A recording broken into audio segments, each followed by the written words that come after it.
A while ago, I saw on the news that our country is about to start searching for extraterrestrial life. Hearing this, I couldn't help but feel a surge of excitement. What does it mean to be pleasantly surprised? This is what it means to be pleasantly surprised. Here, if someone accuses you of abusing cats, but if someone says you're abusing aliens, that's actually the highest recognition of your technological advancement. In novels and movies, we're always the ones being bullied by aliens, but now, at last, it's time for us Earthlings to turn the tables and sing our own song. If we discover extraterrestrial life that's very small and hasn't yet evolved intelligence, something we could use for experiments, then these little lab mice, these interstellar citizens, really ought to be well protected. If they've just developed a basic level of intelligence, then we could even keep them as pets. Of course, as pets, right? If you're being kept, then don't talk about having an independent personality. Humans could do whatever they want with you. Do you know why we give you food? Because the human masters are kind to us. And if their intelligence, body shape, and appearance are similar to ours, then we can engage in alien population trade. If they look attractive, and the law allows interplanetary marriage, maybe in this lifetime I could even marry an alien wife. If I could marry an alien who is sweet-looking, resembles Yifei, has enchanting eyes, a radiant gaze, a stunning figure, and legs straighter than my own character, I'd be willing to give her a bath every day. Of course, reality is never as beautiful as we imagine. Aliens might look nothing like us at all. Maybe they look like goats, maybe like Bengal monitor lizards, or even like car exhaust pipes.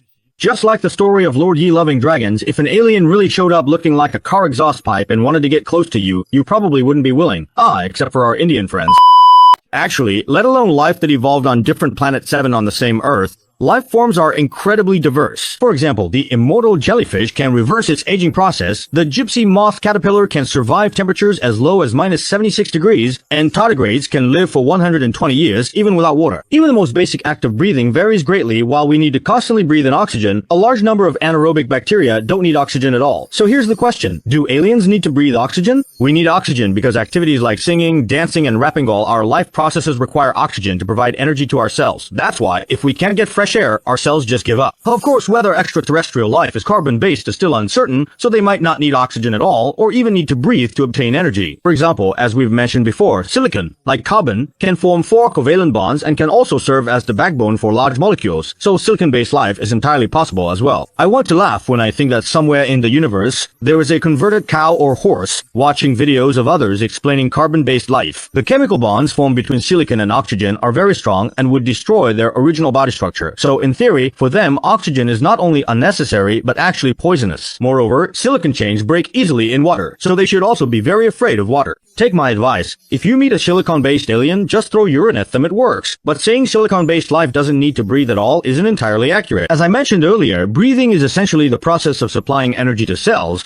so if we define breathing in the narrow sense as absorbing oxygen, then any process that provides energy to a living organism can be considered breathing in the broad sense. The famous cat lover Schrödinger once said that life sustains itself by maintaining disequilibrium, and to maintain this disequilibrium, it must obtain energy from the outside world. So while aliens might not need to breathe in the narrow sense, they still need to breathe in the broad sense. Even if it's just lying on a rock basking in the sun, that still counts as breathing in the broad sense. At this point, let's really let our imaginations run wild. The neutron star life forms, plasma life forms, and even pure energy beings we've talked about before, they all need to breathe too, though it's breathing in the broad sense. Of course, even though aliens might be life forms completely different from us, scientists still have to search for extraterrestrial life based on the standards of life on Earth. That's because science requires imagination, but scientists have to be pragmatic. To put it plainly, with our current level of technology, we can only look for carbon-based life forms similar to ourselves. Even if other forms of life exist, we simply have no idea how to search for them. Why don't I just go after Liu Yifei when looking for a girlfriend, but instead look among the girls around me? Isn't it simply because I'm not capable enough?